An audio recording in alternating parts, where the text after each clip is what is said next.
This is True Crime Stories for Sleep. Crime is often imagined as a game of shadows, strategy, and cunning. Movies and television make it look glamorous, with thieves slipping past alarms and outsmarting police at every turn. But sometimes, reality is far less elegant.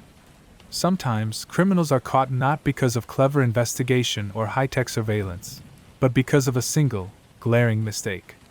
Tonight, we begin a journey into a world where crime fails spectacularly, almost immediately, and often in ways so absurd that they could be scenes from a dark comedy. Before we begin, take a moment to subscribe, hit the like button, and comment below telling us where you're listening from. These stories are best shared with friends, family, and viewers around the globe, and your engagement helps bring even more incredible tales of instant criminal failure to life. In 2008, in a quiet neighborhood in Kansas, a man approached an ATM late one night. He carried a small set of tools and a confident air, convinced that sheer determination could bend metal and coax the machine to release its cash. The street was empty, lit only by the dim glow of a street lamp, and the man believed that this solitude would ensure his success. He crouched beside the ATM, examining its structure, tapping and testing the metal, and plotting the movements he thought would secure him an easy score. With careful but clumsy precision, he pried at the outer casing, sliding tools into seams and trying to work open the machine. For a few tense moments, it seemed that his effort might bear fruit. Then, in a single, fateful motion, he slid his arm into the inner workings of the ATM, and it became trapped. At first, he thought he could pull it out easily. He tugged and twisted, wiggled and leaned, but the metal would not release him. Each movement only made the grip tighter, as if the machine were conspiring against him. Panic began to creep in. The thief hit the sides of the ATM with his tools, muttering under his breath, and trying every angle he could imagine. Still, his arm remained firmly wedged inside, immobilized by the very object he had hoped to exploit. From a nearby house, a resident heard the noise, metal clanging, frustrated grunting, and the occasional curse. Curious and alarmed, the neighbor stepped outside and saw the unusual sight. A man struggling violently with an ATM, his tools scattered across the pavement. Without hesitation, they dialed 911, reporting a robbery in progress. Police officers arrived swiftly, lights flashing, sirens slicing through the quiet night. The thief, now fully aware of his predicament, could do little but continue his futile attempts to free himself. The officers approached cautiously, taking in the scene, a man trapped, tools scattered, and no way to escape. There was no chase, no negotiation, no clever sleight of hand, only the simple, immediate fact that he was caught in the act. Bystanders began to gather, drawn by the flashing lights and the surreal spectacle. Some quietly filmed with their phones, capturing the thief's desperate wriggling and the officers' careful efforts to free him. Others watched, incredulous, whispering to each other about the absurdity unfolding before them. The scene had all the elements of a dark comedy: ambition, miscalculation, and a very public arrest. The officers worked methodically to free the man's arm without causing injury. With careful coordination, they loosened panels and applied gentle leverage. Slowly, painstakingly, the arm was freed from the machine's unforgiving grip. The thief stumbled backward, exhausted and humiliated, only to be handcuffed immediately. His plan to escape unnoticed had failed before he could even take a single bill. By the next morning, the story had spread across Kansas. Local news outlets picked up the bizarre incident, publishing photographs of the man with his arm stuck in the aftermath of his brief, spectacular struggle. Headlines proclaimed, "Man trapped in ATM during attempted robbery," accompanied by images of bent tools and a defeated would-be thief. Social media exploded with reactions, as people shared the story, laughing at the sheer absurdity. Online forums debated the scene. How had someone managed to get himself caught so completely? The thief's failure became a source of fascination. Witnesses described the frantic motions, the panic, and the escalating desperation as he realized there was no escape. They recounted how he banged on the machine, twisted his wrist, and muttered to himself, each action making it clearer that the entire endeavor was doomed from the start. The police officers, while professional, could not hide a hint of amazement at the spectacle. One later commented that they had never seen a suspect so literally caught in the act. The ATM itself became a minor landmark. People would walk by, curious to see the machine that had captured a man, asking locals to recount the story. Those who had witnessed it firsthand shared the minute-by-minute chaos. The tools scattered on the pavement, the thief's arm wedged inside the machine, the arrival of officers, and the stunned expressions of neighbors who could not believe the scene unfolding in front of them. Every retelling added a new detail, from the exact angle at which the arm was stuck to the expressions on the thief's face. The story spread beyond Kansas, making its way into viral news articles and discussion threads. Viewers from other states, and eventually other countries, marveled at the audacity and ineptitude displayed in those few minutes. It was a crime so quickly foiled, so perfectly absurd, that it became the benchmark for criminal blunders. Even after the immediate aftermath, the tale of the ATM-stuck robber lived on. People joked about it, creating memes and reenactments, while news outlets occasionally revisited the story as one of the most ridiculous criminal fails of the decade. The thief, for his part, became a cautionary tale, though one told entirely without moralizing. It was simply a story of ambition meeting resistance, of plans undone before they could succeed. Officers later described the arrest with incredulity. They recalled arriving to find the man trapped, the tools lying useless at his feet, and the machine holding firm. Every step of the rescue highlighted the sheer absurdity. A full-grown adult pinned by an ATM, struggling against inanimate metal, under the flashing lights of the police car. The scene was captured on camera, shared in news reports, and replayed in countless online compilations of criminal fails. The passerby who had called the police would later recount their experience as surreal.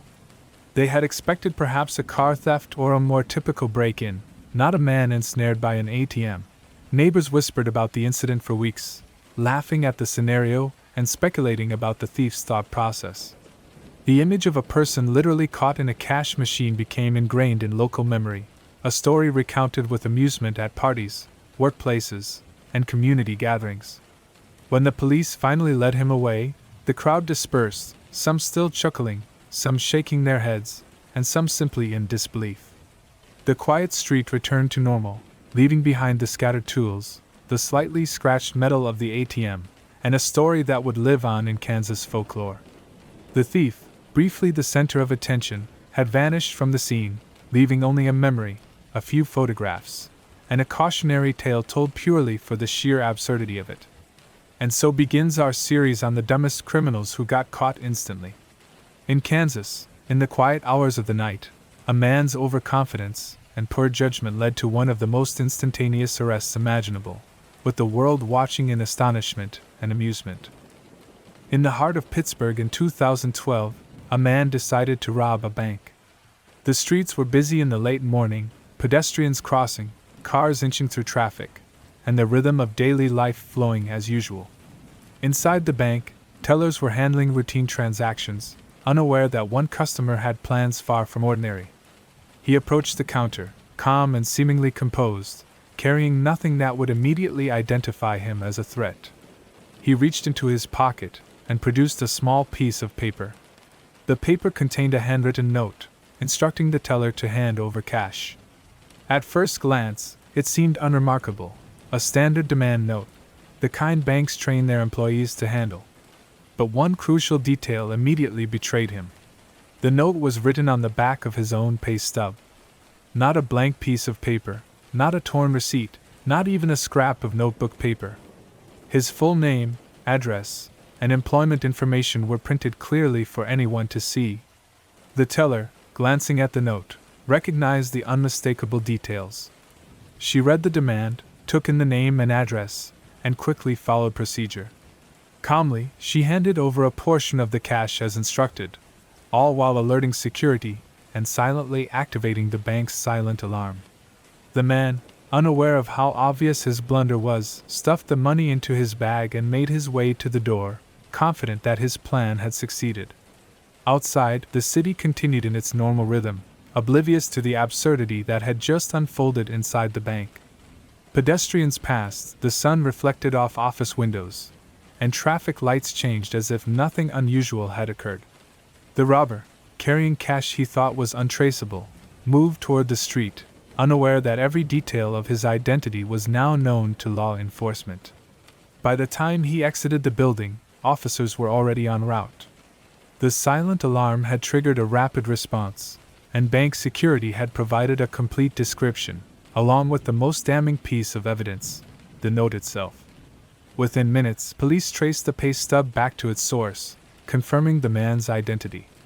It was a simple matter to locate him. His own handwriting, printed details, and recent employment information left no room for ambiguity. The man, oblivious to the fact that he was being followed, continued his escape. He walked several blocks, blending with the morning crowd, yet police officers moved quickly, surrounding the area and coordinating a capture. The plan, which had seemed simple and foolproof to him, unraveled with astonishing speed. In mere moments, what he imagined as a clever theft had become a guaranteed arrest. Inside the bank, the teller continued her routine, although adrenaline still lingered from the encounter. She had followed every protocol, kept calm, and without dramatics, ensured that the robber's attempt would be short-lived. Security cameras had recorded every motion, every step, and every detail of the note itself.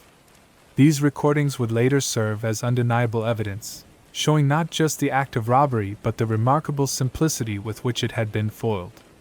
The police tracked him down using a combination of eyewitness accounts and the obvious clues provided by his pay stub.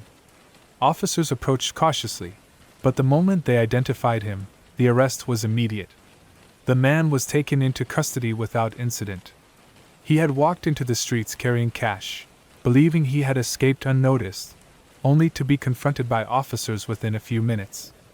As he was escorted to the patrol car, passers-by paused, noticing the handcuffs and the quiet efficiency of the arrest. Some watched curiously, others shook their heads, but all could see the stark contrast between his imagined victory and the reality of his capture. The pay stub, once intended as a tool, had become the single most effective instrument ensuring his apprehension. Word of the incident spread quickly. Local news outlets reported on the robbery and the immediate arrest, highlighting the unusual nature of the case. Headlines read, "Bank robber's own pay stub leads to arrest," accompanied by images of the suspect being led away by officers. The story traveled online, shared in forums and social media groups, as people marveled at how a criminal could be undone so quickly by something as mundane as a printed paycheck. Inside the city's police department, detectives recounted the series of events with a mix of incredulity and amusement. The suspect's plan had relied on the assumption that no one would notice the source of the paper he used. It was, in hindsight, a remarkably simple mistake, one that transformed what could have been a standard investigation into an immediate capture. Officers could describe, in detail, the moment they matched the note to the individual, the way identification was confirmed almost instantly, and the surreal ease of the arrest. The man's movements after leaving the bank were also closely observed. Officers had him in sight within blocks, following his path through busy streets and around corners. He paused briefly at a cafe, adjusting the strap of his bag, unaware that he was surrounded by uniformed officers and unmarked vehicles. Each step brought him closer to capture, yet he remained entirely oblivious to the precision with which law enforcement had tracked him. By the time he attempted to enter a nearby alley to evade attention, officers were already in position. The moment he realized he could not escape, it was too late. He was approached, informed that he was under arrest, and quietly taken into custody. The cash was recovered, intact, along with the note that had revealed his identity. The entire process, from the moment he handed over the note to the teller to the moment he was detained, had taken less than an hour. Inside the holding area, the suspect sat quietly, handcuffed and waiting, as officers processed the arrest. Security footage, eyewitness accounts, and the evidence from the pay stub would make his identification and the charges against him virtually unchallengeable. He had committed a crime that was instantly traceable, and the speed of his capture became a story repeated in police briefings and public discussions. The teller, meanwhile, was lauded for her composure. She had not panicked, had not attempted to escalate the situation, and had followed standard procedures to ensure both her safety and the swift apprehension of the suspect. The bank's internal security system, including cameras and alarm protocols, had functioned precisely as designed, leaving no opportunity for improvisation or extended evasion. News reports recounted the incident in vivid detail.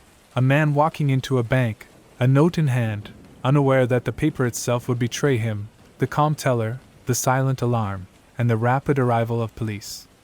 For readers and viewers, the story was both baffling and entertaining. How could a criminal make such a basic mistake?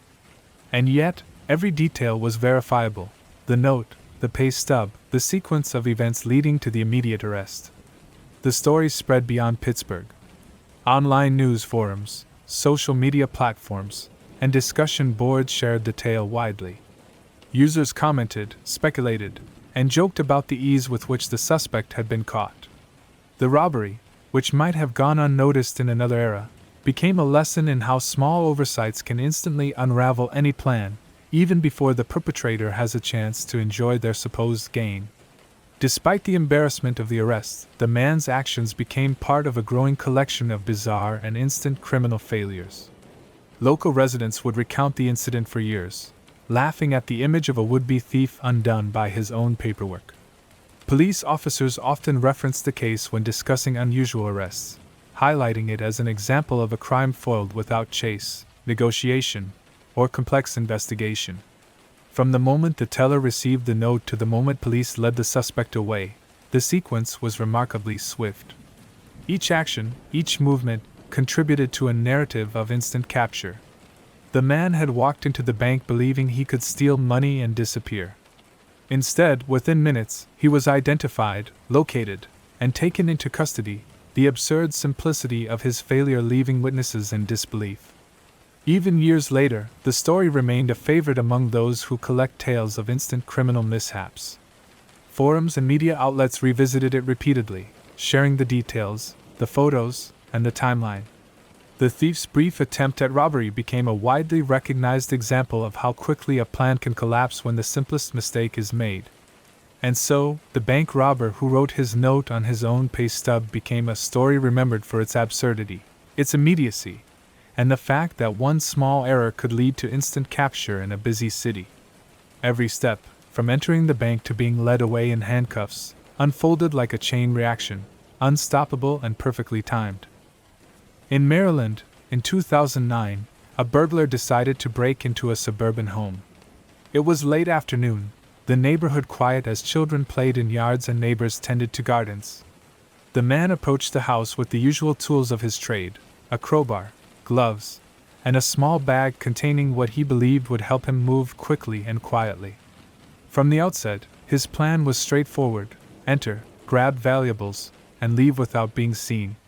He chose the back door, finding a window slightly ajar and pushing it open silently. Inside, the house was calm. Personal items were neatly arranged, and the scent of someone's home lingered in the air.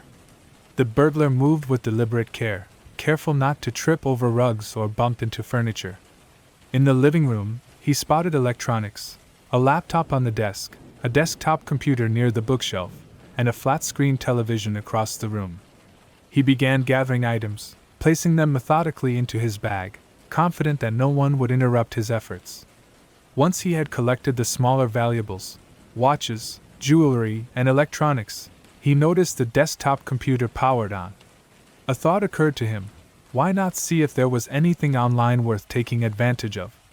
Perhaps he could find information that might help him in future burglaries, or even access accounts that contained financial details. Without hesitation, he sat down at the chair and began to log in. The computer opened directly to the desktop, and his eyes immediately landed on the browser shortcut for Facebook. He clicked it, typing in credentials without a second thought. Within seconds, he was browsing the victim's profile, scrolling through posts, pictures, and friend lists, fully immersed in what he assumed was harmless curiosity. What he did not realize, however, was that he was leaving a trail of digital footprints, linking him directly to the crime. In the quiet neighborhood, time passed almost unnoticed. The burglar, now distracted by posts, photos, and status updates, forgot about the items he had already stolen. He logged in, left comments on a friend's picture, and even liked a few posts, all from the victim's account. He moved with care physically, yet his digital movements were sloppy, careless, and remarkably revealing. Meanwhile, the victim returned home earlier than expected. Seeing the back door ajar, they paused, unsure at first whether it had been left open accidentally. As they entered, they immediately noticed items missing and realized a break-in had occurred. The computer was on, and the Facebook page was still logged in. Panic and disbelief mingled as they took in the scene: a home violated, personal belongings gone, and someone evidently still online in their account. The victim quickly called 911, explaining the situation to the dispatcher. Officers were dispatched to the address immediately. As they arrived, they began surveying the home, noting footprints, disturbed items, and the still logged-in computer. It was a unique situation. The suspect was no longer physically visible, yet the digital evidence practically broadcast his presence and actions. In the meantime, the burglar finally realized he might be late to leave. He stood, gathered the remaining electronics, and paused for a moment to glance at the desktop one last time. Perhaps he thought about leaving no trace, but it was too late. The session was active, his account interactions had been recorded, and the IP address linked to the house was now accessible to the authorities. As he made his way toward the door, police officers arrived at the neighborhood, canvassing the street and identifying possible escape routes. They noted the open back window and the footprints leading away from it. Patrol cars moved slowly but deliberately, while officers coordinated to contain the area. The burglar, unaware of the incoming response, stepped outside, bag in hand, fully confident that he had covered his tracks. It was at this point that his digital trace proved his undoing.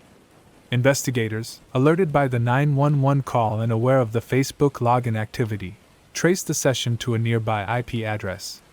With coordination between patrol units and cyber units, they quickly narrowed down the suspect's location.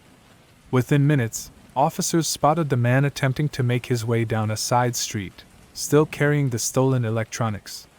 When the police approached, the burglar froze, glancing back at the patrol car with sudden awareness. There was no chase. There was no argument. He was confronted, and in a matter of seconds, handcuffed and secured. His attempts to access the victim's Facebook account had not only failed to help him, but had directly led to his identification and immediate capture. The stolen items were recovered in their entirety. Officers later described the burglary as unusual. The suspect had taken care physically, yet his digital footprint had betrayed him almost instantly. Evidence included login timestamps, browser history, and account interactions, all of which provided a precise timeline of his actions inside the home. Neighbors who had observed the scene later recounted the story with disbelief. One remembered seeing officers approach a man who seemed calm yet confused, carrying a bag that revealed the very items he had taken moments earlier. Another noted the surreal speed with which the crime had been discovered, investigated, and resolved, all before the burglar could even leave the immediate area. Inside the home, the victim reviewed the computer activity in disbelief. They had returned to find their property gone, but their online presence had been used so carelessly that authorities could reconstruct the burglary almost in real time. The combination of physical evidence and digital traces made the case unusually straightforward, and investigators marveled at how quickly the suspect had been located. News outlets picked up the story, emphasizing the absurdity of a burglar logging into social media while committing a crime. Headlines such as, "Burglar caught via victim's Facebook account," circulated online, accompanied by commentary from cybersecurity experts and law enforcement officers. The story spread far beyond Maryland, quickly becoming a reference point for both law enforcement anecdotes and social media humor. Police reports highlighted the sequence of events with precise detail: break-in, theft, computer login, victim's return, 911 call, dispatch, IP tracking, and rapid arrest.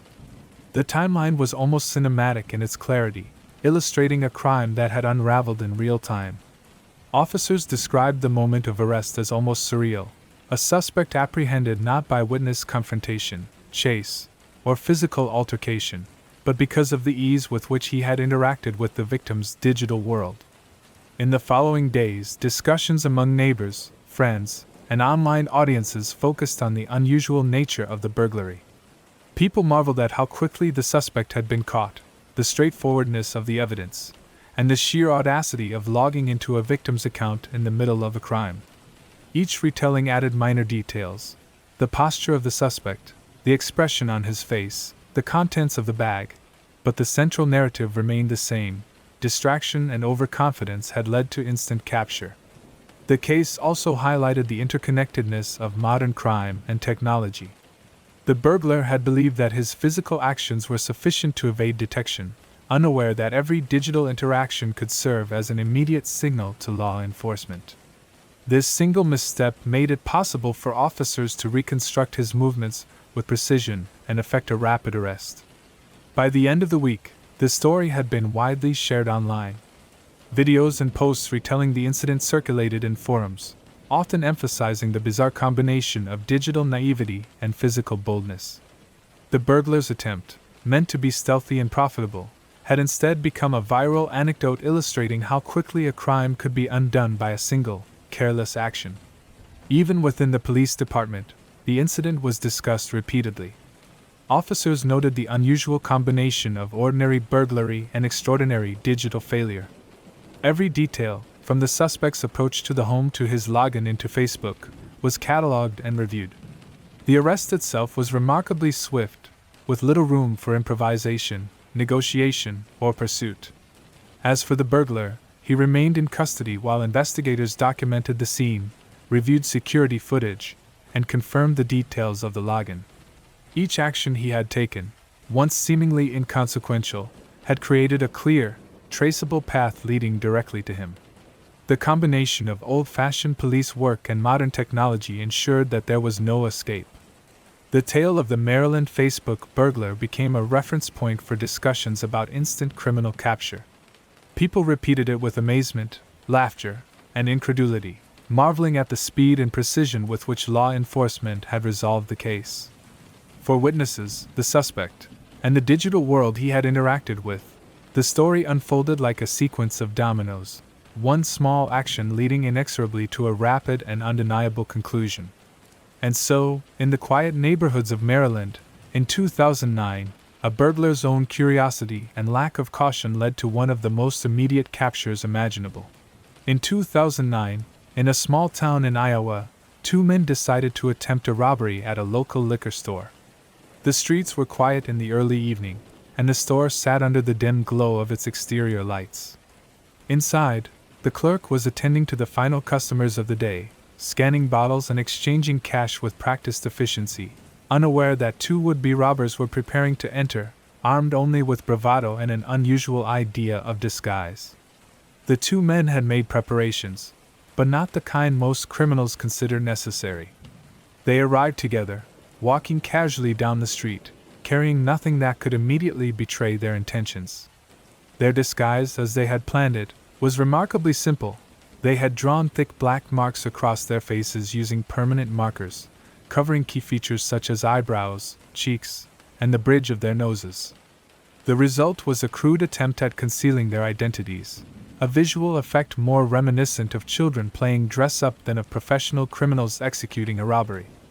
They pushed open the door and stepped inside, masks of ink across their faces, and immediately approached the counter. The clerk glanced at them, eyes narrowing slightly, trying to make sense of the odd appearance before him. The men's tone was commanding, voices raised as they demanded cash from the register. Their confidence seemed to suggest that the disguise would be enough to obscure their identities, that the ink across their faces would somehow make them unrecognizable. One of the men brandished a small handgun, waving it with dramatic flair, while the other gestured toward the register, insisting that the clerk comply. The scene had the tension of a robbery in motion, yet the appearance of the suspects, faces smeared with black marker, created a surreal contrast. The clerk, while cautious, could not help but notice how absurd the two men looked, and yet he continued to follow standard procedure, keeping his hands visible and moving slowly to avoid escalating the situation. The men demanded money, reaching across the counter and attempting to open the register themselves, In their haste and excitement, the marker streaks smudged further, darkening their skin and creating a comical, almost theatrical effect. They were convinced that the obscured features and bold gestures would allow them to escape unnoticed, that their crude artwork would serve as an effective disguise. Outside the store, a passerby noticed the unusual scene through the large glass windows. The dark streaks across the men's faces, combined with their agitated movements, made them stand out rather than blend in. Someone called 911, reporting the robbery with a mix of urgency and incredulity, noting that the suspect's appearance was bizarre and immediately memorable. Inside, the robbery continued for only a few minutes. The men attempted to fill their pockets and bags with cash, but their clumsiness was evident. One tripped over the edge of the counter, knocking a small display to the floor, while the other gestured wildly, spilling coins across the linoleum. The clerk remained calm, following procedures while keeping a keen eye on the unfolding chaos. Meanwhile, police units were already on their way, guided by the 911 call. Dispatchers described the suspects in detail: 2 adult males, faces covered in black markings, one brandishing a small firearm, both acting erratically. Officers moved quickly, taking positions near the store to prevent the suspects from fleeing. The unusual nature of the robbery, particularly the marker disguises, made it easy to recognize and track the men once they exited. The 2 men, unaware of the response outside, continued their attempt to take the cash. They argued briefly over how to carry it, gesturing at each other, and in their distraction, they failed to notice the approaching patrol cars. Their movements, exaggerated by the ink on their faces, made them highly visible, and officers positioned strategically to intercept them. As the robbers prepared to leave, one attempted to open the back door, while the other gestured toward the front, insisting they escape quickly. It was then that the officers made their move. Uniformed personnel entered the store calmly but firmly, announcing their presence and instructing the men to remain where they were. The suspects froze, glancing at each other with confusion and disbelief. Their disguise had provided no concealment, no protection, and now they were trapped. Within moments, both men were handcuffed.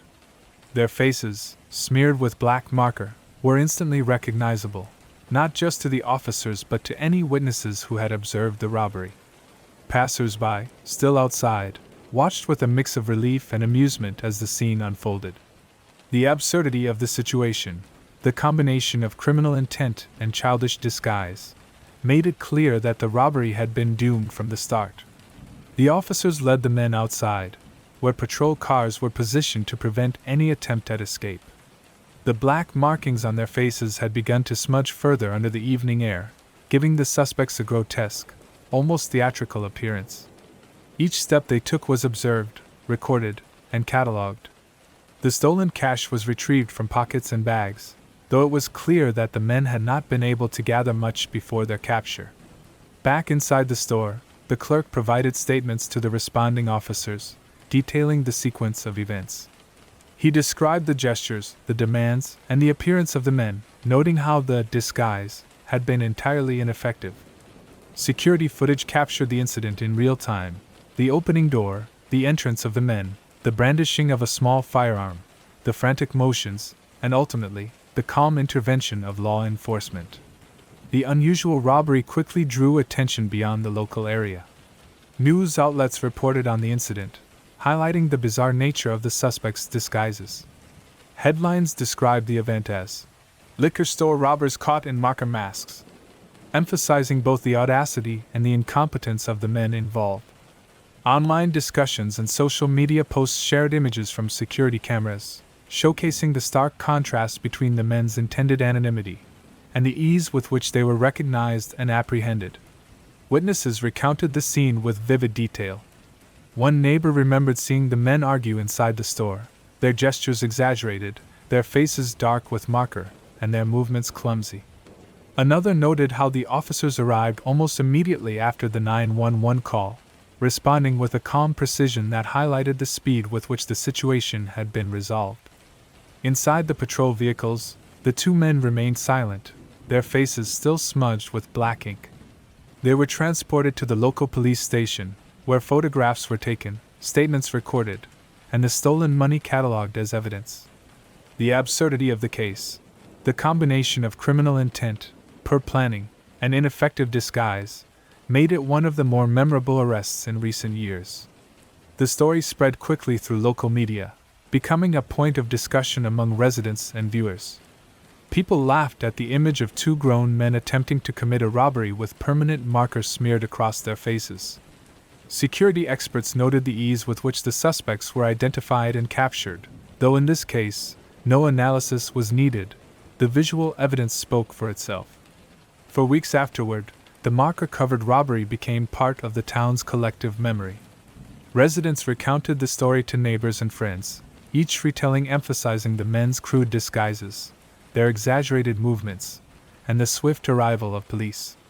The event became an almost legendary example of criminal misjudgment, with every detail preserved in memory, photographs, and news reports. By the end of the evening, the small town had witnessed one of the most straightforward and instantaneous arrests imaginable.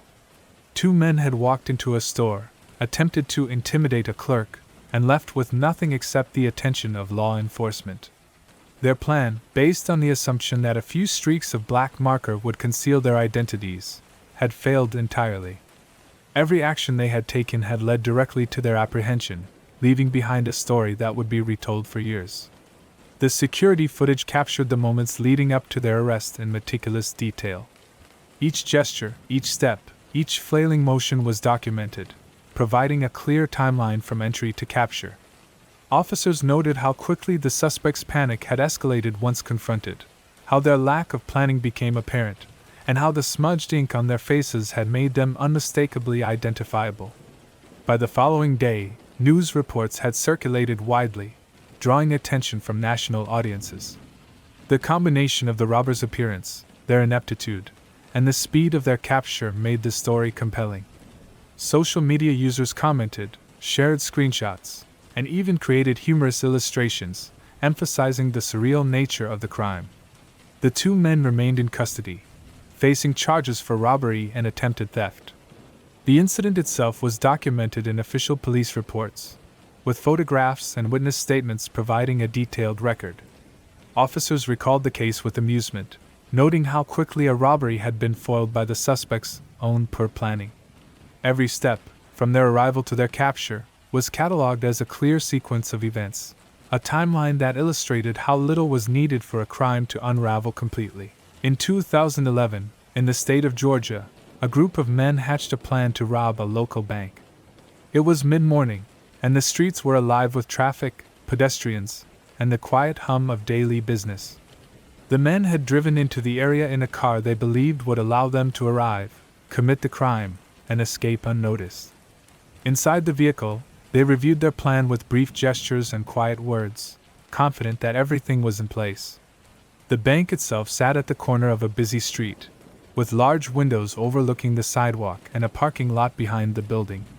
The men entered through the main doors, walking with casual authority, as though they belonged. One carried a small bag, the kind often used to transport cash deposits, while the others spread out, keeping an eye on the tellers and the movement of customers. Their plan was simple: intimidate the tellers just enough to hand over cash, fill their bags, and leave without drawing attention. They approached the counter, displaying what appeared to be firearms, gesturing toward the employees, and issuing firm instructions for compliance.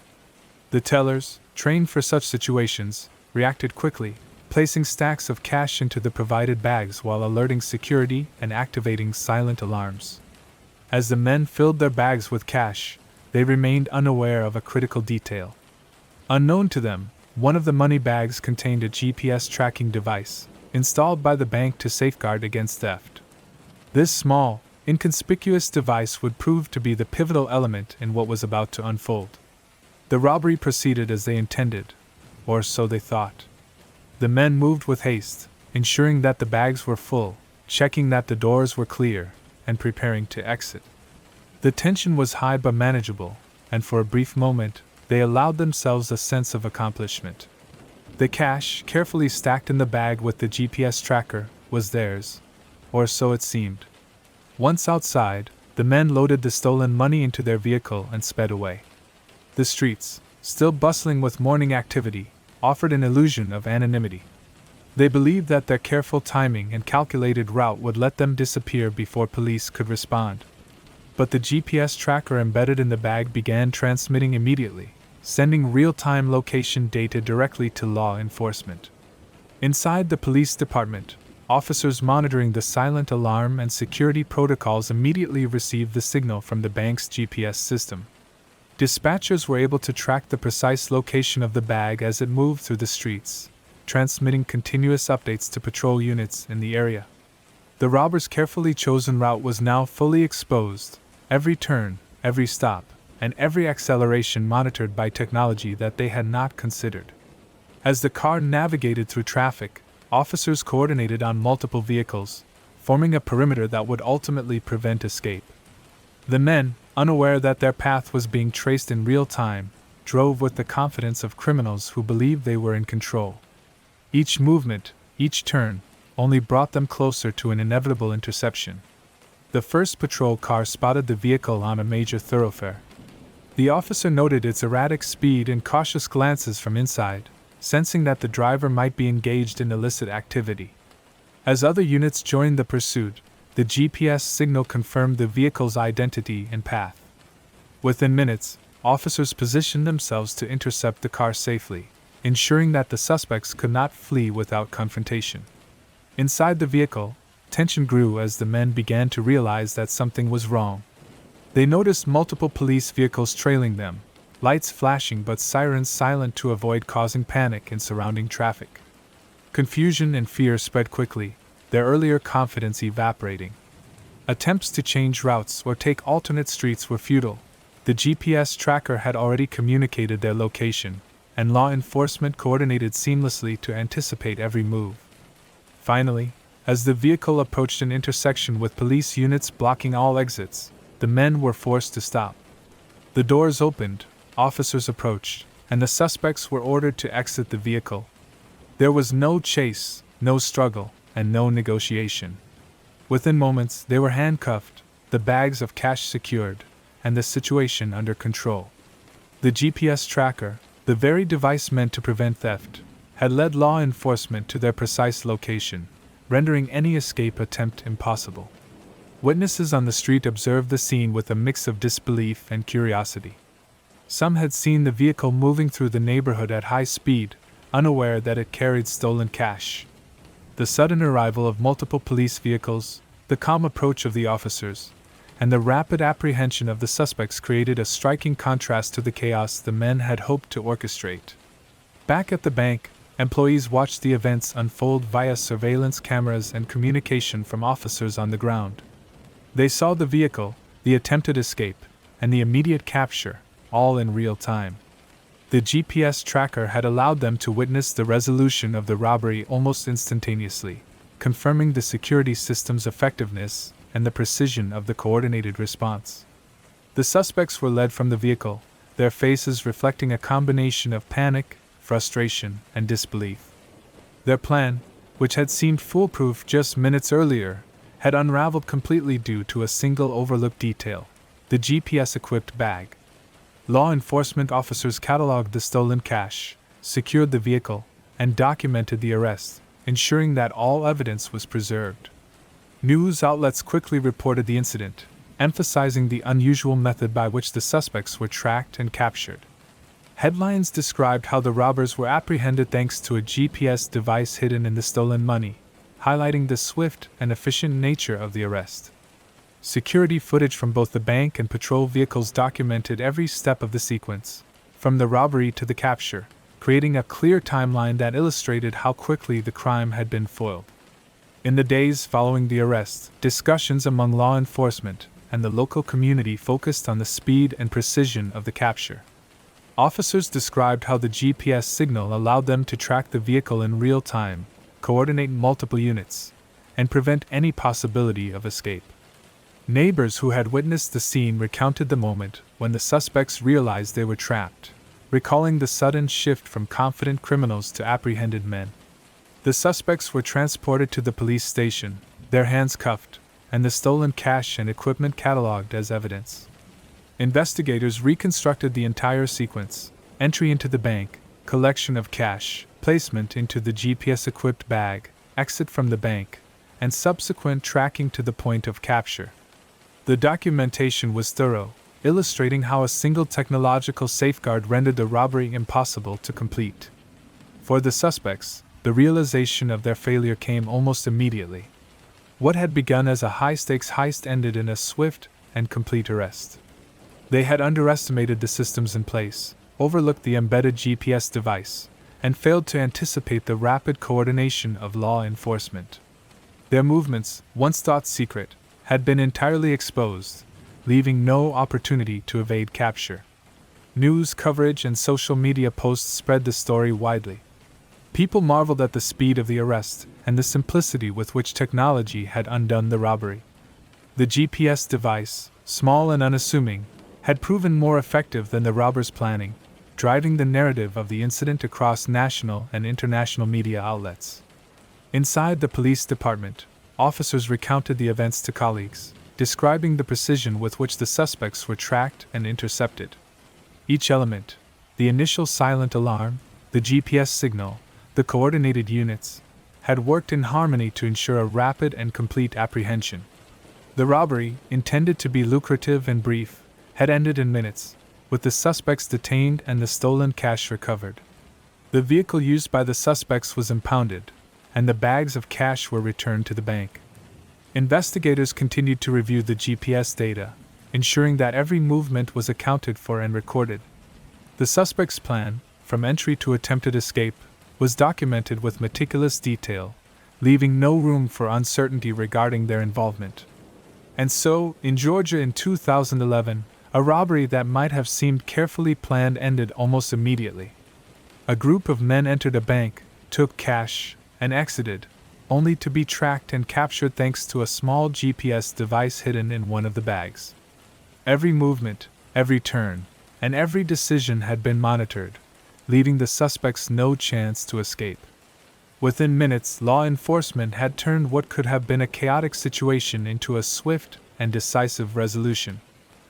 In 2014, in a bustling neighborhood of California, a jewelry store gleamed under the bright sunlight, its display cases filled with watches, rings, and necklaces, catching the eye of anyone passing by. Inside, the store clerk arranged new shipments and polished the glass counters, ensuring each piece reflected the light perfectly. The quiet hum of customers browsing contrasted sharply with the events that were about to unfold. Earlier that week, a man had broken into this very jewelry store, carefully selecting items that seemed most valuable yet small enough to be carried without attracting immediate attention. He had planned his entry and exit, knowing the store's layout and identifying the most vulnerable areas for a quick theft. The break-in had been executed without much sophistication, but he had succeeded in removing several items and leaving the store before anyone noticed. Days passed, and the stolen jewelry remained in his possession, hidden in a bag somewhere within his home. The thief, however, had another idea. He decided he wanted to apply for a job at the same jewelry store, a thought that, in hindsight, carried catastrophic potential. He prepared a resume, filled out the application form, and included his real name, address, and contact information, all details that linked him directly to the crime he had committed days earlier. On the day he chose to submit his application, the store appeared as usual. Customers browsed the displays while the clerks assisted them with careful attention. The man entered confidently, holding his paperwork in hand. He greeted the staff warmly, presenting himself as a polite and motivated applicant eager to join the team. His demeanor was calm, professional even, masking the fact that he was the very person who had stolen merchandise only a few days before. He approached the counter, handing over the completed job application. The clerk, noting his enthusiasm, began reviewing the documents. It was a standard process: check identification, record contact details, and note previous employment. However, something in the paperwork immediately drew the clerk's attention. The name on the application seemed familiar. The clerk thought back to recent events, recalling the break-in, the missing items, and the details associated with the suspect description provided to local authorities. As the clerk cross-referenced the application with past reports, it became increasingly clear that the man standing in front of them was the same individual who had committed the robbery. His real name, his address, and his phone number were all identical to the information already in police records. The realization dawned: the thief had returned to the very store he had robbed, using his authentic identity to request employment. At that moment, the clerk remained composed, following internal security protocols without alarming the suspect. A silent call was made to local law enforcement, explaining the situation and providing a precise description of the man who had just applied.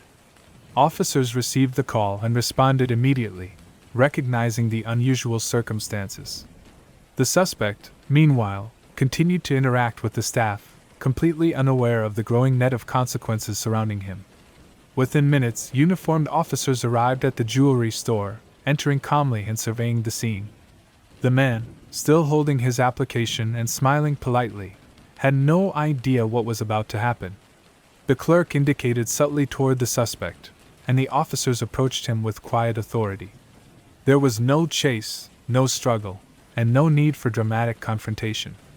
The thief, now fully exposed by his own actions, was informed that he was under arrest. The man's reaction was a mixture of disbelief and panic. His confidence, which had carried him into the store moments earlier, evaporated instantly. He attempted to explain, to justify, to find some way out of the situation, but the officers remained focused and methodical. Within seconds he was handcuffed, and his application was taken as evidence, linking him directly to the robbery committed days earlier. The stolen jewelry was recovered soon after. Officers conducted a search based on the details provided during the arrest, locating the items in the suspect's home. Each piece was catalogued and returned to the store, leaving the thief with nothing and an undeniable record of his actions. His decision to apply for a job at the store had completely undone the initial theft, converting what could have been a brief and relatively unnoticed crime into an immediate arrest. Witnesses inside the store observed the arrest quietly, some in awe, some in disbelief. Customers who had been browsing just minutes before found themselves staring at an unusual scene. A man who had appeared polite and professional moments earlier, now being led away in handcuffs. Staff members later recounted the situation with incredulity, recalling how seamlessly the arrest had been executed and how the thief's own carelessness had brought him to justice. News outlets quickly picked up the story. Headlines highlighted the unusual circumstances. Jewelry thief applies for job, gets arrested instantly. The incident became a topic of fascination and amusement, with reports emphasizing the sheer absurdity of a man returning to the scene of his crime while providing authorities with his full identity. Photographs of the store and interviews with staff provided context, illustrating just how unusual the arrest had been. In the days following, the story spread widely across local and national media. Social media users commented, shared, and joked about the thief's lack of foresight.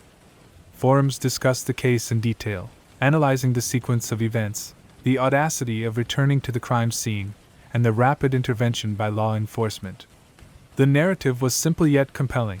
A man's own decision to use his real information resulted in his capture faster than any traditional investigation could have achieved. Inside the police department, officers described the incident repeatedly with a mix of amusement and professionalism. The suspect had been apprehended without the need for surveillance, pursuit, or elaborate investigation. His own actions had provided all the necessary information for his arrest. Every detail, from the initial break-in to the decision to submit an application, formed a clear and irrefutable chain of events that documented his culpability.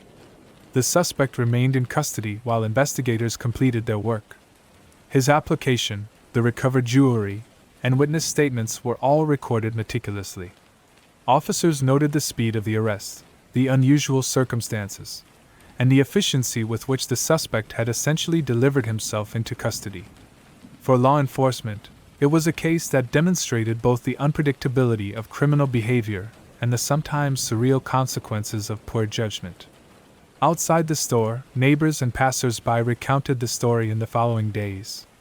The idea that someone would return to the site of their crime while providing authorities with identifying information was almost unbelievable. Yet every detail was corroborated by staff, surveillance footage, and police records. The thief's actions, while remarkable for their audacity, had also been remarkably easy to unravel. The incident became a point of reference for local media, often cited in follow-up stories about unusual arrests. It illustrated a simple principle: a criminal's own decisions, if careless or illogical, can lead to instant capture. In this case, the return to the jewelry store and the use of real identifying information eliminated any uncertainty about the suspect's identity and location. Over time, the story took on a life of its own. Residents recounted it in casual conversation, sometimes with laughter, sometimes with disbelief. Online, the narrative was shared widely, inspiring memes, jokes, and repeated coverage as one of the most absurd criminal failures of the year. Every retelling emphasized the audacity and carelessness, highlighting how quickly a plan can unravel when a perpetrator miscalculates even the simplest elements. The jewelry store itself returned to normal routines, though the incident remained part of its history. Staff members continued their work, customers continued to browse, and the store's displays gleamed as before. Yet the memory of the thief, applying for a job only to be caught immediately, lingered in local consciousness. Surveillance footage preserved the sequence, showing the calm approach, the submission of the application, and the swift arrest, a timeline that illustrated just how quickly a poorly considered plan could collapse. And so, in California in 2014, a man's attempt at theft ended not in pursuit or negotiation but in a quiet, efficient, and almost surreal arrest. The jewelry thief, undone by his own decision to submit an application using his real name and contact details, became yet another example of criminals who, through carelessness and audacity, found themselves captured almost instantly. Every step, from the initial robbery to the final arrest, unfolded like a chain reaction, unstoppable once set in motion, and leaving behind a story remembered for its absurdity, immediacy, and unintentional comedy. In 2016, in a small town in Ohio, a man walked into a local bank on a quiet weekday morning. The sun streamed through the large windows, illuminating the lobby with its calm, orderly light. Customers waited in line, chatting softly or reviewing paperwork, while bank tellers moved efficiently behind the counters, processing deposits and withdrawals. The atmosphere was peaceful, with none of the chaos that was about to erupt. The man approached the counter carrying nothing that immediately suggested a threat. He was dressed in casual clothing, blending seamlessly with the other patrons. His calm demeanor suggested he was there for routine banking business, perhaps to open a new account or speak with a teller about financial matters. There was no hint of urgency, no sign of nervousness, at least on the surface. As he reached the counter, he greeted the teller politely. He asked a few questions about opening a bank account, inquiring about interest rates, account types, and the necessary paperwork. His tone was measured, precise, and entirely convincing. The teller, focused on providing accurate information, responded with patience, guiding him through the standard procedure. The man's behavior was the epitome of normalcy, an ordinary customer in an ordinary transaction. Then, at a carefully chosen moment, he revealed his intentions. Slipping a small folded note across the counter, he instructed the teller to comply with the demand. Cash was to be handed over immediately. The note was clear, concise, and threatening, but it contained more than the usual details one might expect in a robbery note. Along with the demand for money, the suspect had inadvertently included information that would betray him almost instantly. His identification, which the teller recognized from prior interactions or internal security checks, was attached or accessible, confirming his identity beyond doubt.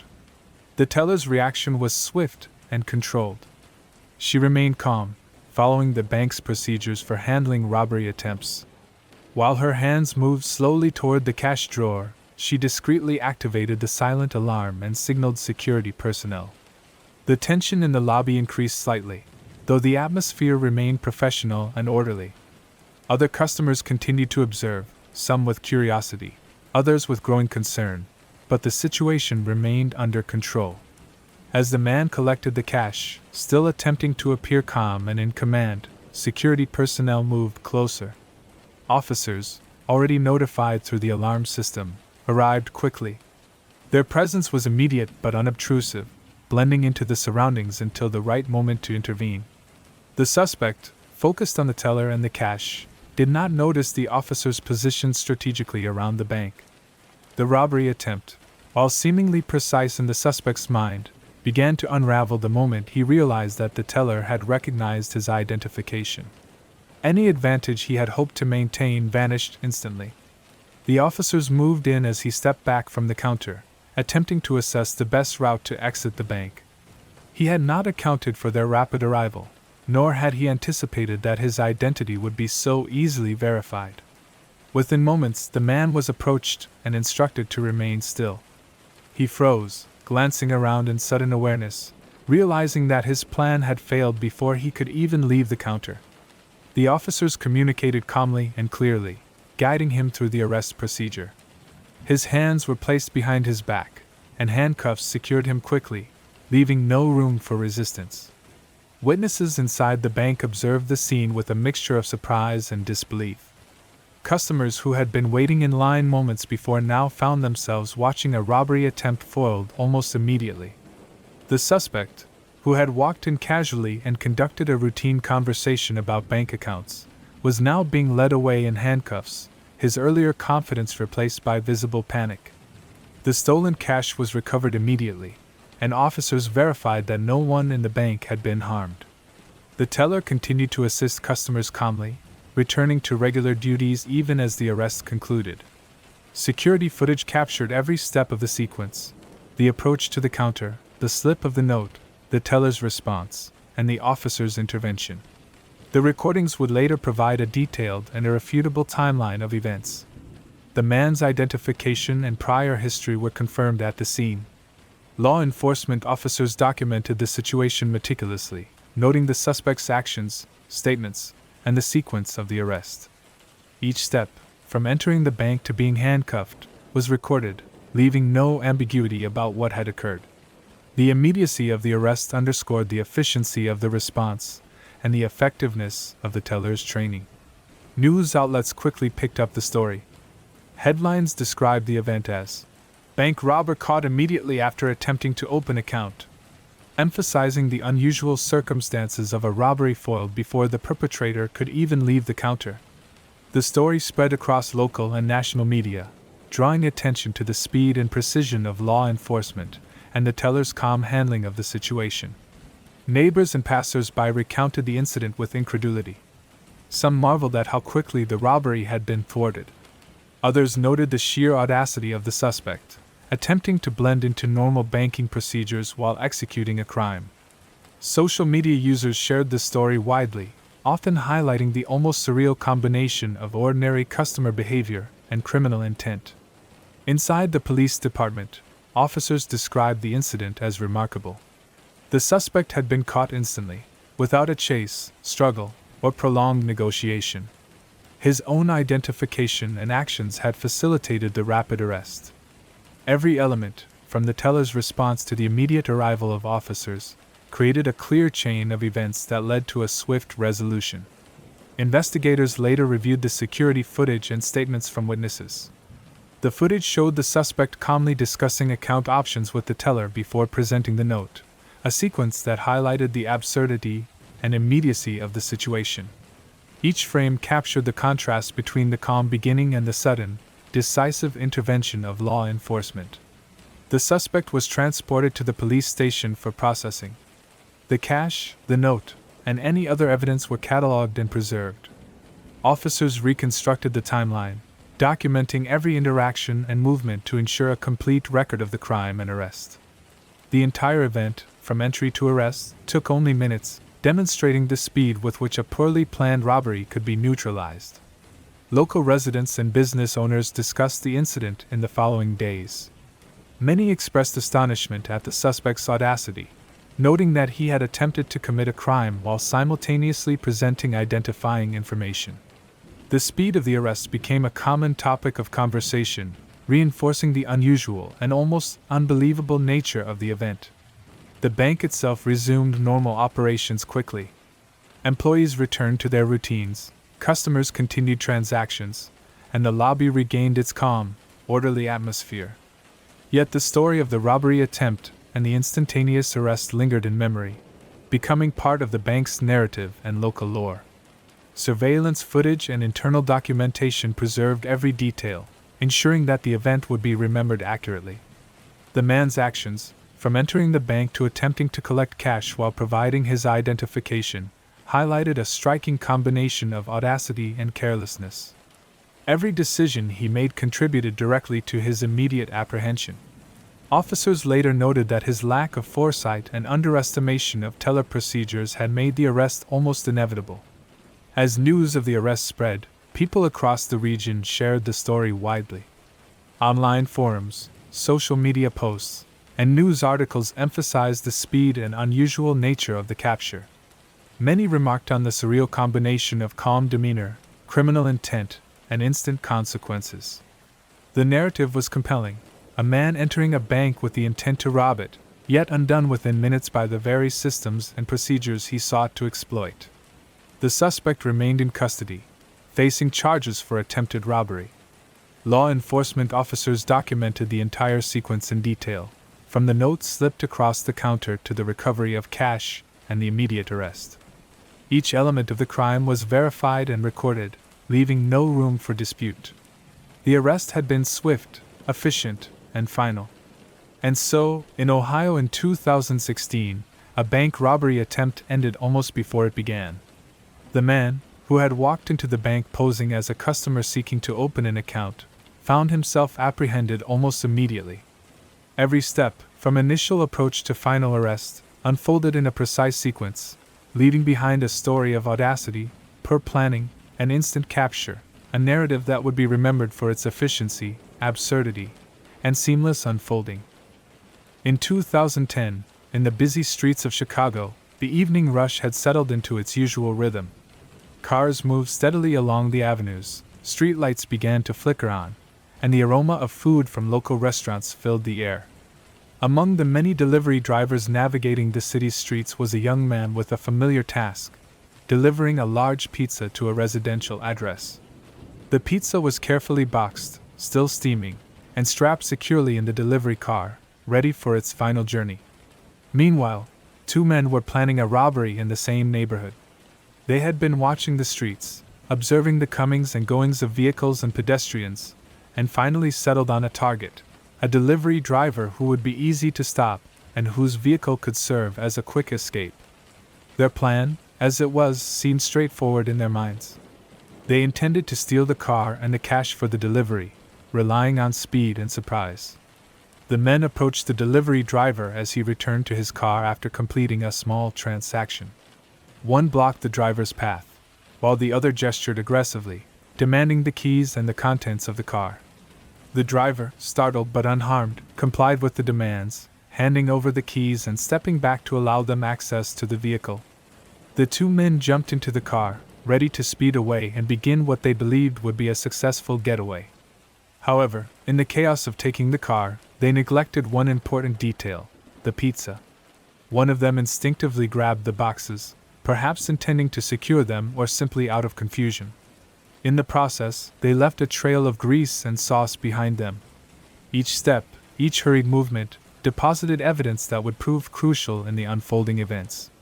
As the two men drove away, the trail of pizza boxes and drippings marked their path. It was an inadvertent breadcrumb trail across sidewalks and streets, visible to anyone paying attention.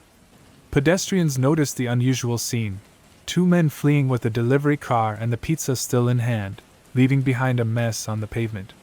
Someone immediately called 911, reporting a car theft and noting the strange detail of the pizza in transit. Back at the police dispatch center, officers received the call and began coordinating a response. Units were dispatched to track the stolen vehicle and to canvass the surrounding streets. The pizza trail, while unconventional, provided an unusual but highly effective clue. It marked the exact route the suspects had taken, guiding officers directly to their eventual destination.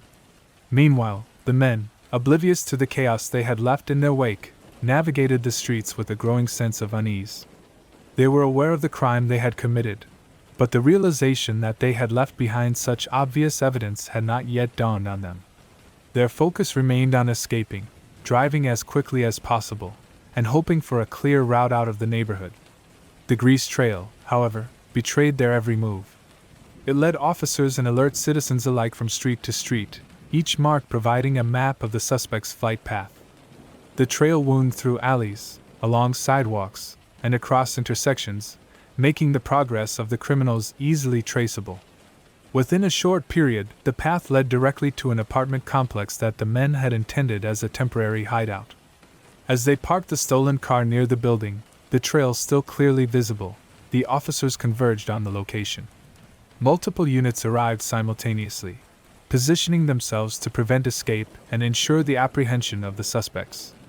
The two men, realizing only at the last moment that their path had been followed, attempted to flee on foot. But the visibility of the trail, combined with the quick coordination of law enforcement, made any attempt at evasion futile. The first officer to reach the men gave clear instructions to stop and show their hands. The suspects froze, caught between the awareness of the pursuing officers and the realization that the grease trail had betrayed them completely. They glanced at each other in panic, understanding for the first time that their carelessness had made capture inevitable. Within moments, they were handcuffed, securing both individuals without any struggle. The stolen car was recovered, along with the boxes of pizza, still intact but slightly jostled from the chase. Officers took note of the peculiar trail that had guided them, documenting the grease marks and pizza boxes as unusual but effective evidence. The apartment complex became the focal point for processing the scene, cataloging items, and taking statements from witnesses who had observed the pursuit. Back on the streets, pedestrians recounted the sequence of events with a mixture of disbelief and amusement. Many noted how strange it was that a simple pizza delivery could result in such a dramatic and almost comical capture. Others were surprised at the ease with which law enforcement had traced the suspects, relying on an unintentional trail left by the criminals themselves. The news quickly picked up the story, highlighting the unusual combination of theft and oversight. Headlines described how two men were caught fleeing with a pizza delivery car, only to leave a trail that guided officers straight to them. The incident became a point of fascination for local and national media, emphasizing both the audacity of the suspects and the simplicity with which they were caught. Inside the police station, officers documented the event meticulously. Photographs of the grease trail, the recovered pizza boxes, and the stolen vehicle were all recorded. Statements from witnesses provided additional context, describing how the trail had been visible from the moment the suspects fled to the moment they were apprehended. The entire event, from theft to capture, had unfolded in a remarkably short period. The two men, sitting in the back of a patrol car, reflected on their actions, though likely not fully grasping the absurdity of their situation. Their plan, intended to be a quick and profitable theft, had been foiled by a single oversight: the failure to leave the pizza behind. Each greasy footprint, each dropped box, had guided officers directly to them, leaving no opportunity for escape. The story resonated with the public for its combination of crime and comedy. Social media users shared the tale widely, often highlighting the ironic twist of being caught not by surveillance cameras, witnesses, or traditional tracking, but by the very food they had attempted to steal. Memes and posts illustrated the sequence, emphasizing the breadcrumb-like trail that led to the suspect's capture. In the following days, the incident became a local legend. Residents recounted the tale with laughter, emphasizing the unusual circumstances and the rapid, almost cinematic capture. Officers described the case to colleagues as one of the more unusual and memorable robberies in recent memory, noting how simple errors can completely undermine even the most confident criminal plans. The stolen car was impounded, the pizza recovered, and the suspects remained in custody, facing charges for theft and related offenses. Officers continued to review surveillance footage and statements, compiling a comprehensive record of the events. Every step, from the initial approach to the final arrest, was documented, creating a clear and irrefutable account of the crime. The pizza trail robbery, as it came to be known, highlighted a curious combination of criminal intent, carelessness, and immediate consequence. It demonstrated how minor oversights, leaving behind obvious evidence, can transform what might have been a routine theft into an almost immediate apprehension. For the suspects, the plan that had seemed foolproof in their minds ended in failure within minutes. In the end, Chicago's streets returned to normal.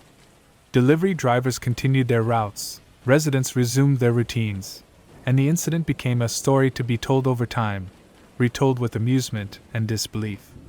The grease trail, a tangible record of the crime, served as both evidence and a reminder of how quickly criminal plans can unravel. And so, in 2010, two men's attempt to steal a pizza delivery car ended almost before it began. A trail of food, grease, and minor mistakes led law enforcement directly to their location.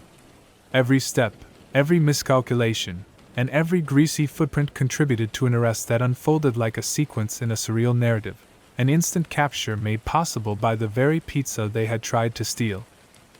In 2013, in a suburban town in the United Kingdom, a quiet evening at a local gas station was interrupted by the unexpected arrival of a man whose intentions were far from ordinary. The station, with its fluorescent lights illuminating rows of fuel pumps and a small convenience store, had always been a hub for late commuters, delivery drivers, and local residents stopping briefly for snacks or fuel. That evening, the routine atmosphere was about to be disrupted. The man approached the store briskly, carrying a small bag and wearing a hoodie pulled low over his face. Inside, the clerk stood behind the counter, restocking shelves and serving the occasional customer. The man moved directly to the counter, revealing a note demanding cash. His demeanor suggested urgency, yet there was an underlying nervousness that betrayed the lack of preparation for the scenario he had chosen to create. The clerk, experienced in handling difficult situations, remained calm. Without raising her voice, she placed the cash into the bag, following the procedures designed to ensure safety while complying with the robber's demands. Customers in the store watched silently, some frozen in surprise, others trying to maintain a safe distance.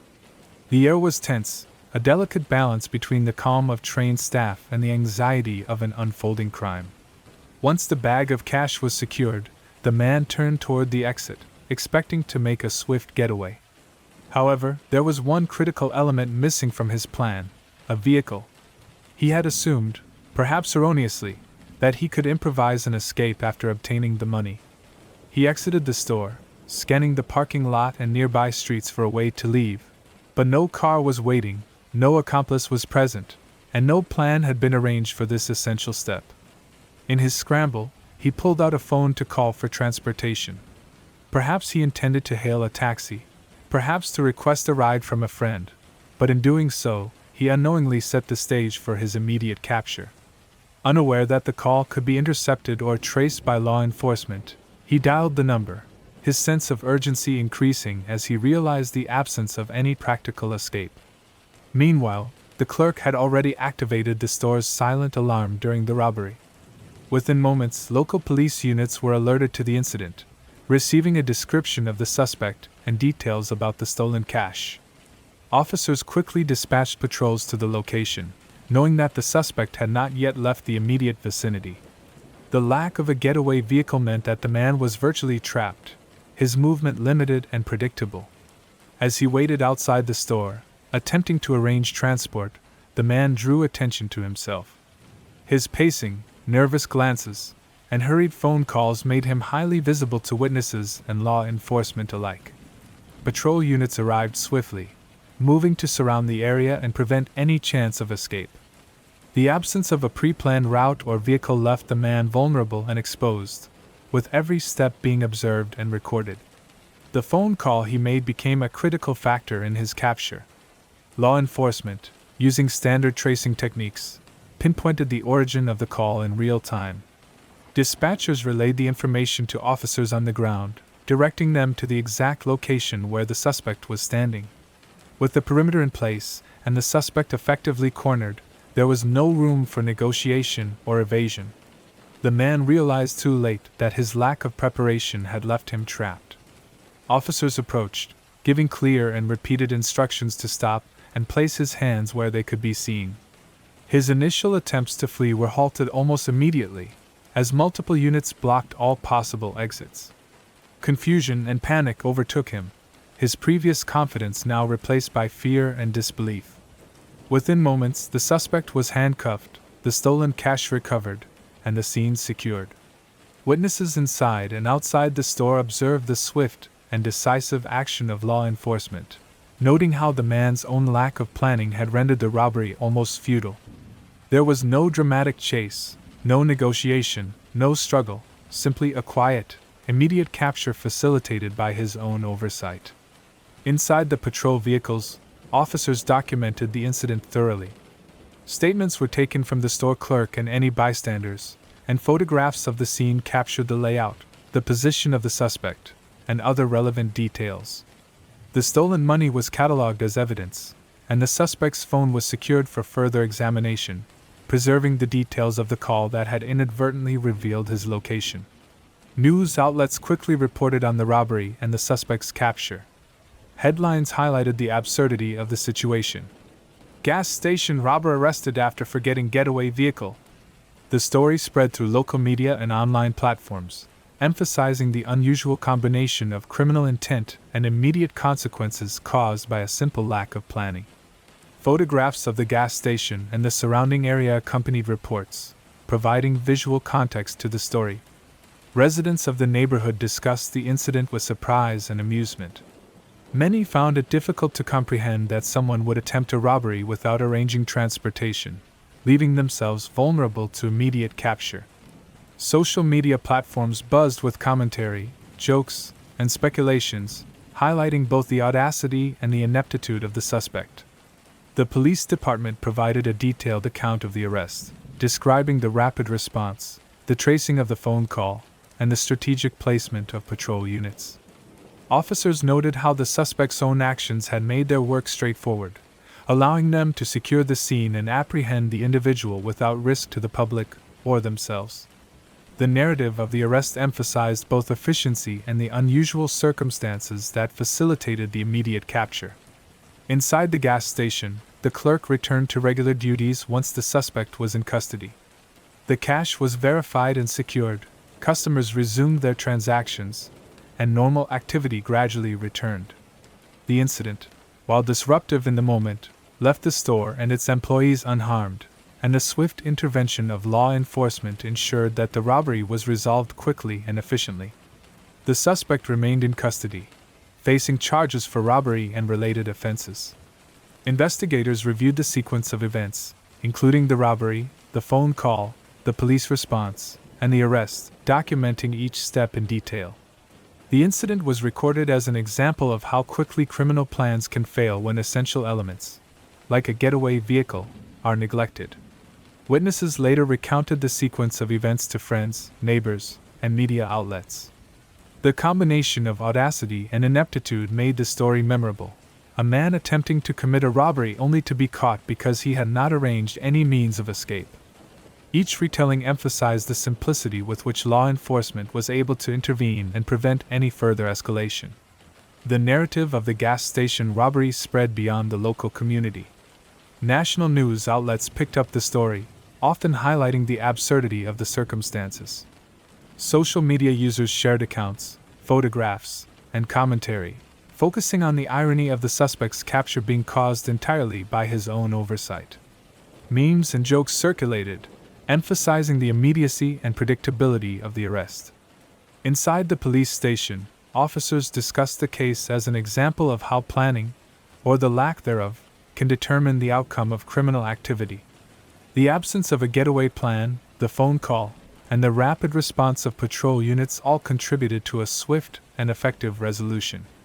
Each detail was catalogued and preserved, ensuring that the events were fully documented for legal and investigative purposes. The gas station returned to its routine after the incident. Fuel pumps continued to serve customers, the convenience store reopened fully, and the community resumed its daily activities. Yet the story of the robbery and the instant arrest remained part of local lore.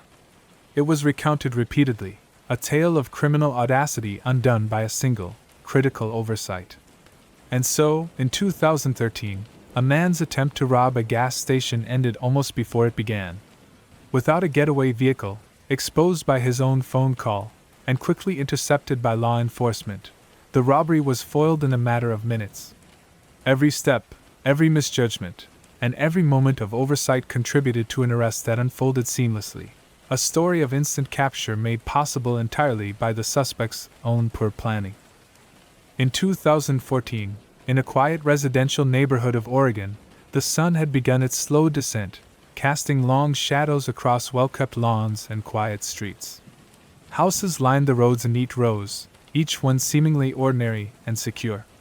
It was the kind of evening where neighbors waved to each other, children played until dusk, and the community moved with a sense of calm and routine.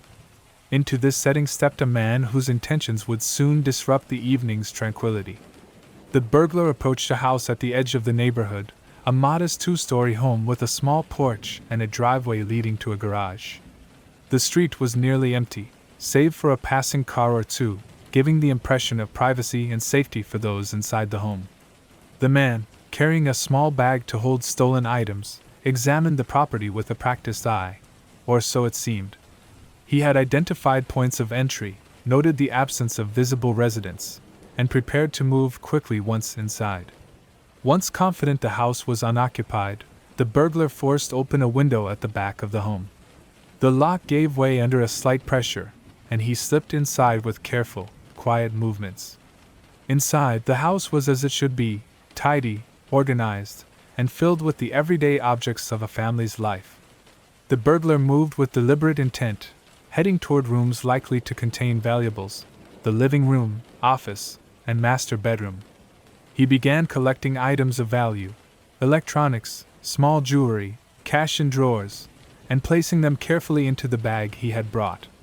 Everything was proceeding according to plan, the house silent except for the faint creak of floorboards under his feet. Yet, despite the quiet, an underlying tension began to build. Perhaps it was the feeling of intrusion, the awareness of vulnerability, or the fear of sudden detection. The burglar moved from room to room, finishing the sweep and preparing to exit with his haul. Then, in the middle of his movements, the burglar heard a noise outside. Footsteps on the porch, the faint jingle of a key in a lock, the unmistakable sound of a returning resident. Panic overtook him instantly. His heart raced, and his mind scrambled to find a solution. The careful composure he had maintained vanished, replaced by a sudden, frenzied sense of urgency. He wanted to escape but feared being caught in the act. In the midst of his panic, the burglar made a critical mistake. In his haste, he fumbled for his own phone and, in a state of extreme anxiety, accidentally dialed 911. The phone slipped from his hand and landed on the floor, still connected to the dispatcher. The sound of the dialing, the accidental emergency call, had begun a chain of events he could not have anticipated. Dispatchers received the call, hearing faint movements, shuffling, and muffled sounds. Recognizing the potential seriousness of the situation, they traced the call immediately. The signal indicated that the phone was inside a residential property, and the movements detected suggested a possible break-in. Officers were dispatched promptly, guided not only by the address provided from the phone but also by the sounds they could hear in real time. Inside the house, the burglar realized too late what he had done. He could hear the dispatcher on the other end, speaking calmly but clearly, inquiring about the situation. The man's frantic attempts to explain or disconnect the call were futile. The connection remained active, allowing the dispatchers to track his location and monitor his panicked movements. The house, once quiet, now contained an unintentional observer, the 911 dispatcher who could hear every step. As police units approached, they coordinated their response based on the call's information and the description they received from dispatch. Officers moved to surround the house, positioning themselves to intercept anyone attempting to flee. The burglar, still unaware that his own actions had betrayed him completely, continued to move through the rooms, searching for an exit or a way to conceal himself. The officers arrived at the scene and approached cautiously but with speed.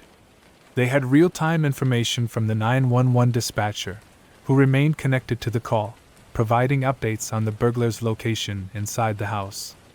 Every creak of the floorboards, every shuffle of the bag, was transmitted directly to law enforcement. The suspect, once confident in his ability to move undetected, was now being monitored second by second. The burglary came to a swift and inevitable conclusion. Officers entered the house strategically, ensuring that they could apprehend the suspect without harm. The man was found hiding in a closet, bag in hand, still frantic and unaware of how thoroughly he had exposed himself. The dispatcher's voice, calm and guiding, had maintained continuous contact with law enforcement, providing precise information that led directly to his capture. The suspect was handcuffed and read his rights, the stolen items secured, and the house secured. Witnesses in the neighborhood observed the arrival of multiple police units, some arriving silently to avoid alerting the suspect prematurely. Officers documented the scene meticulously, photographing the layout of the house, the location of the bag, and the point of entry. Every detail contributed to a clear record of the incident. Inside the patrol vehicles, officers reviewed the events, noting the unusual circumstances that led to such an immediate arrest. The burglar's own 911 call had provided them with all the information necessary for a swift and decisive capture. There was no chase, no negotiation, no risk to public safety, simply a criminal undone by his own inadvertent mistake. News outlets quickly reported the story, emphasizing the bizarre circumstances of the capture. Headlines described how a burglar had accidentally called 911 on himself while attempting to steal from a home. The story spread rapidly, captivating local and national audiences with its blend of audacity, panic, and absurdity. Photographs of the neighborhood and statements from officers accompanied reports, providing context and visual evidence of the unusual situation. Residents of the neighborhood recounted the incident with a mix of disbelief and amusement. The idea that a criminal could inadvertently summon law enforcement upon himself seemed almost surreal.